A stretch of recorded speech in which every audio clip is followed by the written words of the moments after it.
You're listening to Civic Media. You can tune into any of our live shows on any radio station across the state with the Civic Media app. Find us in your phone's app store and listen anytime, anywhere. This is your WLCX Daily News Roundup for the Eagle 1490 AM in La Crosse.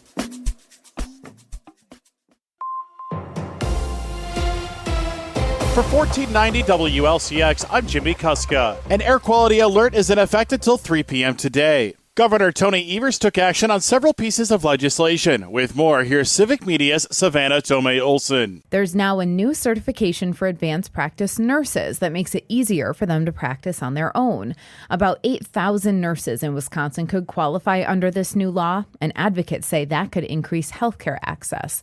Also in healthcare, patients can no longer be given pelvic exams for educational reasons without their consent while they're under anesthesia. That law was sparked by a Madison woman who began advocating for the measure after learning it happened to her. Another new law clarifies that people renting spots at campgrounds are not tenants, so landlord and tenant laws do not apply. That can make it easier for law enforcement to remove people from a campground. Another new law increases the penalties for purposely damaging telephone or cable infrastructure. It's now a felony instead of a misdemeanor. Now let's get to the vetoes. The most notable, Evers vetoed that bill that would have given drivers for services like DoorDash and Uber access to portable benefits accounts to save for retirement and sick time. Evers says he vetoed it because it also classified these drivers as independent contractors, which would have prevented them from unionizing. According to WisPolitics, DoorDash in particular spent more than $1 million here in Wisconsin in just 6 months lobbying to get this bill passed. Republicans who authored it say Evers is telling gig workers they don't matter. Evers says he didn't sign on because it would have also excluded those workers from minimum wage, unemployment insurance, and workers' compensation.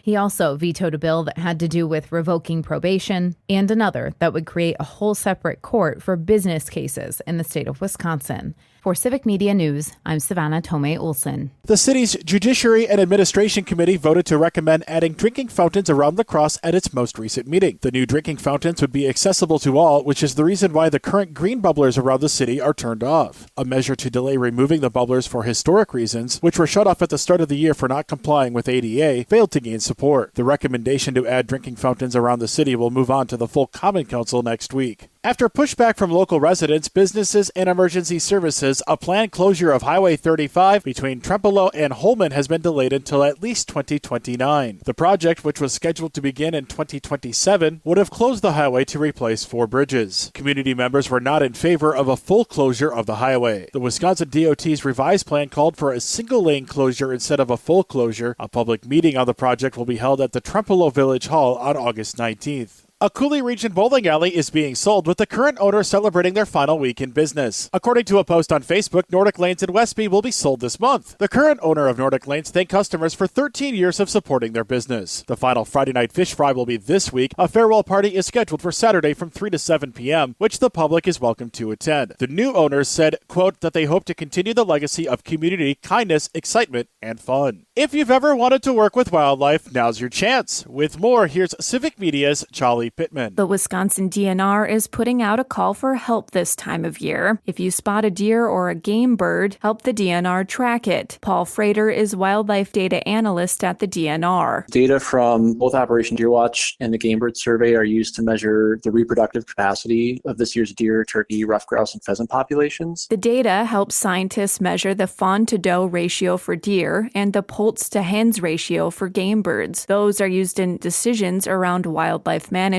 Operation Deer Watch runs through September 30th, while the Game Bird Survey wraps up at the end of this month. Frater says there's a reason the survey is happening now. Late summer is really an ideal time for counting both deer and game birds with their offspring because the young are still typically found really close to their mothers, but they are readily distinguishable from the adults. Juveniles are still quite a bit smaller than adults. Fawn deer still have their spots, which makes it easy to tell them apart from the adults. These characteristics just help to provide a more accurate count of juveniles to adults. Both surveys ask ask you to record wildlife from dawn to dusk. The Game Bird Survey asks where and when you saw a ruffed grouse, a ring-necked pheasant, a wild turkey, or a gray partridge, and whether they were alone or in a brood. Operation Deer Watch asks for all the deer you've seen, whether they're does, bucks, or fawns. It'll also ask you whether the fawns are alone or with their doe. Freighter says, take your time with that last question. While it can be hard to tell if you're driving, it's a crucial question. State biologists started collecting this data at least 60 years ago to get a handle on wildlife populations. But the surveys have been open to the public for about the last 15 years. You can submit your data with your smartphone using the Survey 123 app. The DNR says don't try and submit your data if you're behind the wheel. After Trump administration cuts to public broadcasting, one station in Wisconsin is in danger of shutting down. With more, here's Civic Media's Savannah Tomei Olson. In June, President Donald Trump signed a bill to cut more than $1 billion to the CPB, which helps fund PBS, NPR, and hundreds of other stations across the country. WOJB in Hayward is one of them. It's owned by the Lakudere Band of Lake Superior Ojibwe tribe. Carl Haybeck is the general manager. We're a public nonprofit radio station, 501c3. We are a 100,000 watt station, so we broadcast approximately a 100-mile radius of Hayward, Wisconsin. WOJB will lose more than $200,000 in funding from the CPB. That's 41% of their operating budget. Haybeck says so far he hasn't had to consider pay cuts or layoffs. At first he was worried, but now they're figuring out how to keep going, largely by increasing their underwriting and relying on their listeners. We've received so many unsolicited donations in the last couple of weeks. It is unbelievable. Opening up their checkbooks and showing that they care and they want to keep WOJB on the air. Especially up north, Haybeck says the station is vital. We're in a very rural area. I mean, there's a lot of areas where forget about cable TV or anything like that. You have a hard enough time getting cell phone service in a lot of areas up here. So therefore, the radio is basically the only news and entertainment source for people. Weather emergencies, school closings. The Corporation for Public Broadcasting will lose most of its staff at the end of September. The nearly 60-year-old agency provides funding to more than 40 stations across Wisconsin, including the WPR network. For Civic Media News, I'm Savannah Tomei Olson. The area organization that puts together honor flights for military veterans is seeking donations. Freedom Honor Flight will make its 33rd trip on September 13th to Washington, D.C. To date, the Freedom Honor Flight has taken over 3,200 veterans to the nation's capital from within a 100-mile radius of La Crosse. But now the group is seeking donations to continue the flights, which currently cost about $185,000. Over 600 veterans remain on a waiting list. To learn more or to donate, visit freedomhonorflight.org. Believe it or not, high school sports are back this month. The first sport that can hold competition is girls golf, with its earliest event date on August 14th. Girls tennis can hold its first meets on August 16th, and girls swimming and diving can begin competitions on August 20th. Wisconsin's most participated in high school sport, football, can begin play on August 21st. The remaining fall sports, cross country, volleyball, and boys soccer, can begin competitions on August 26th. Fall sports championships begin in October and finish the week before Thanksgiving. We'll have partly sunny skies with highs in the 80s today across western Wisconsin. We're in for a dry spell midweek with highs around 80 degrees the next couple of days, and then after that, more scattered rain and storm chances return Friday and into the weekend. That's also when hotter temperatures return, with some places expected to reach 90 degrees. The warm-up will only last a couple of days before we fall back down to around 80 degrees next week. We'll have more details in our Civic Media forecast. Download the free Civic Media app now at civicmedia.us/app. For $14.90 WLCX, I'm Jimmy Kuska. The Badgers quarterback injured. Hi, I'm Mike Clemens with sports, college football. The Wisconsin Badgers' new starting quarterback had to exit yesterday's training camp practice. Billy Edwards met later with reporters. Yeah, I just clinked the knees a little bit, so obviously as a 22-year-old, I guess maybe a little bit hit on the knee hurts a little more than when I was 18 in college, so just a little bruised. But I mean, I felt the lock good, was running there at the end of practice, so it was good competitive period, so it happens, but I feel fine. So NFL, the Packers holding practice sessions open to the public today before packing their bags for Indianapolis and a joint practice Thursday with the Colts. Baseball, the Brewers beat the Pirates 7-1 thanks to 36-year-old left-hander Jose Quintana, who allowed just one run in 6 innings pitched. Quintana's going to go out and pitch like he did tonight, giving us 6 innings in a big event, knowing that the bullpen was stretched this weekend, and Quintana was great. Anderson was great. Shelby Miller, that was really good. That's Brewers manager Pat Murphy with Sports. I'm Mike Clemens.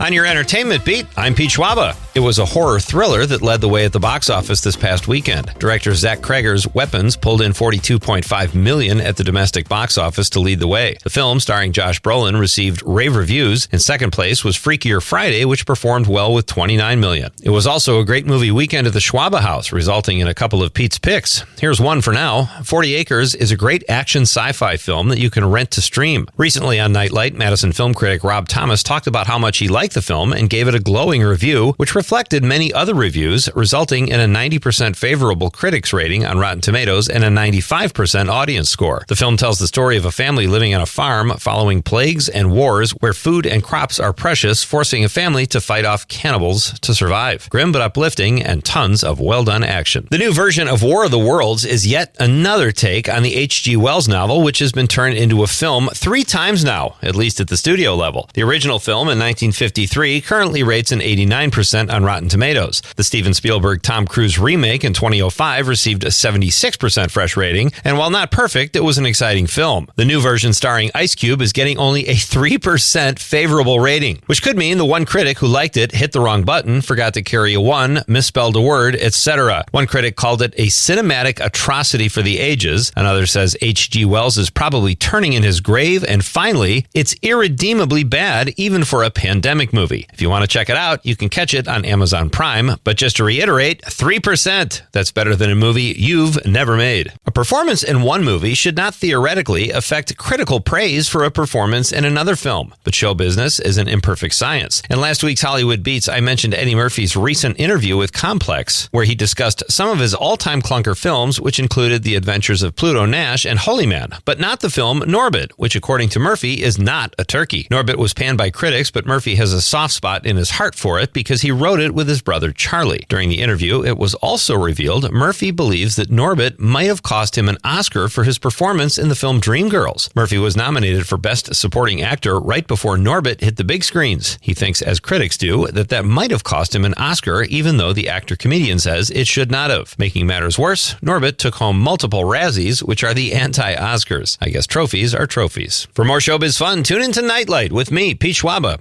Weeknights from 6 to 8 p.m. on the Civic Media Radio Network. It is going to be mostly sunny today with a high in the upper 70s to low 80s. Tonight, mostly clear with a low in the mid to upper 50s. Tomorrow, mostly sunny with a high right around 80. I'm meteorologist Sean Cable. Currently, it's 69. That's your WLCX Daily News Roundup from Civic Media. Subscribe to this podcast on Spotify, Apple, or wherever you find your podcasts. Find more news at lacrosseeagle.com. The national news cycle never stops, but it can be hard to find news about your local community. Civic Media is dedicated to providing quality local and state news coverage across Wisconsin. With the Civic Media app, you can get notifications about local stories that matter to you and your community. Find the free Civic Media app in your phone's app store and choose notifications from the menu to tell us what kind of news you want to hear about.